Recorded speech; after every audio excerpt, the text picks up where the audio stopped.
প্রিয়জনেরা, প্রভু যিশুর নামে সকলকে জানাই প্রেমের সহিত অভিনন্দন।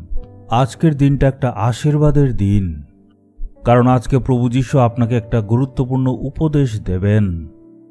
আপনি কি উনার উপদেশ নেবেন? আপনি যদি উনার আজ্ঞা মানেন তখনই আশীর্বাদ পাবেন। এখানে লেখা গডস ভিনিয়ার্ড মানে হচ্ছে ঈশ্বরের দ্রাক্ষাক্ষেত্র, মানে ঈশ্বরের আঙুরের বাগান।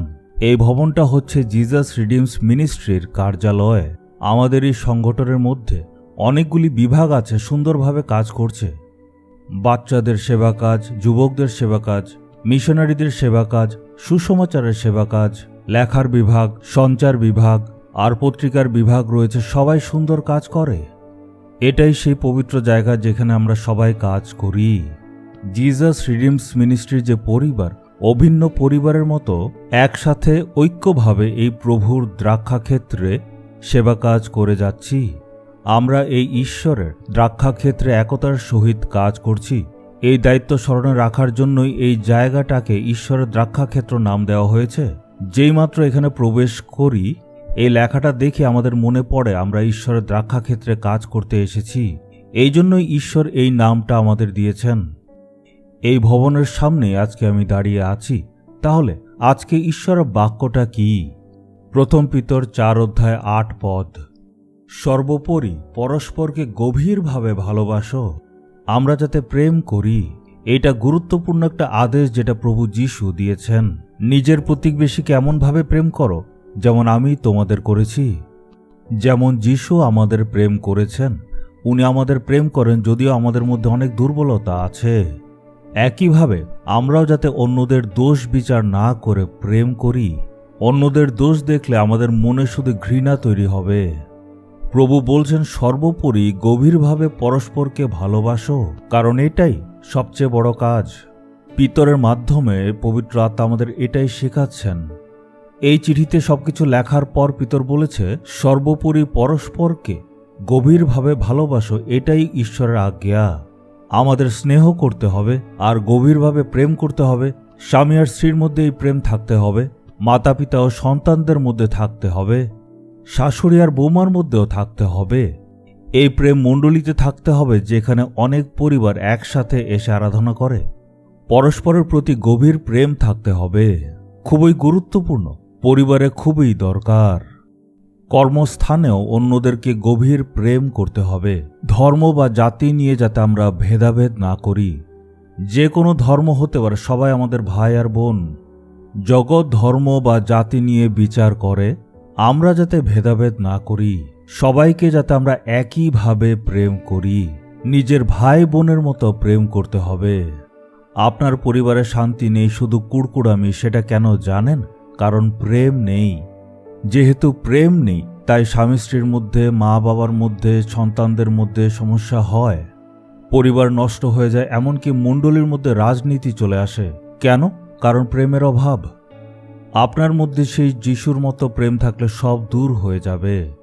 এই জন্যই প্রভু বলছেন সর্বোপরি পরস্পরকে গভীরভাবে প্রেম করো। যাকে আপনি ভালোবাসেন তাকে কি আপনি দোষারোপ করবেন? ভাবুন, কাউকে যদি গভীরভাবে প্রেম করেন, তার দোষগুলি আপনি ঢেকে দেবেন। কারণ বাক্যে লেখা আছে প্রেম অনেক পাপ ঢেকে দেয়। ঈশ্বর আমাদের পাপগুলিকে বাড়িয়ে চাড়িয়ে দেখেন না, উনি আমাদের পাপগুলি ঢেকে দেন।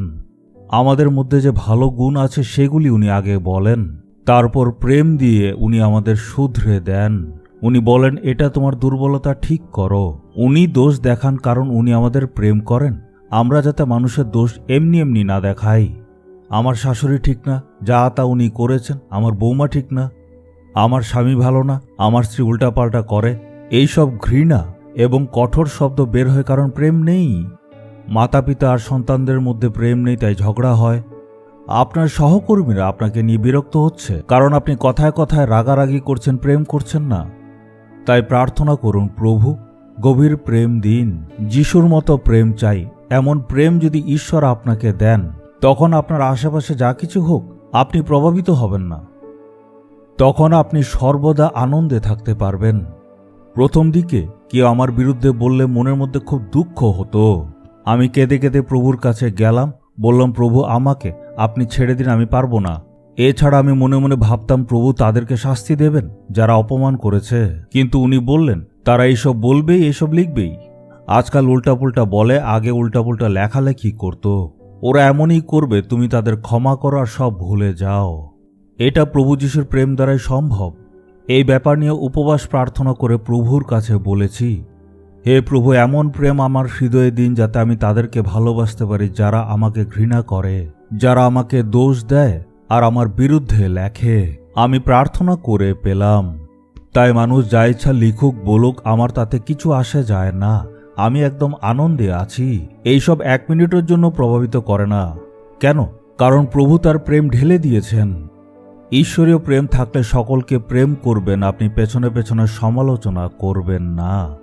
মানুষের দুর্বলতা না দেখে তাদের ভালো গুণ দেখে আপনি তাদের প্রেম করবেন। প্রার্থনা করে বলবেন, প্রভু, সর্বোপরি আমি মানুষকে প্রেম করতে চাই। আমি যিশুর প্রেম পেতে চাই। নিজের হাত নিজের বুকের উপর রাখুন। প্রভু, আমাকে প্রেম দিন, সেই কালভারির প্রেম যেটা সকলকে প্রেম করে, যেই প্রেম শত্রুদের প্রেম করে, যেই প্রেম দোষ দেখে না, যেই প্রেম দোষ না দেখে ক্ষমা করে, যে প্রেম শক্তিশালী, সেই প্রেম আপনি আমার হৃদয়ে ঢেলে দিন। সেই প্রেম অনুসারে আমি কথা বলতে চাই, আমি কাজ করতে চাই। তাই নিজেকে আমি অর্পণ করি। প্রভু যিশুর নামে চাইলাম, amen, amen. Jesus redeems Bengali YouTube চ্যানেলটি সাবস্ক্রাইব করুন, বেল আইকনটি ক্লিক করুন আমাদের প্রতিদিনের নতুন প্রোগ্রাম সম্পর্কে আপডেট পেতে।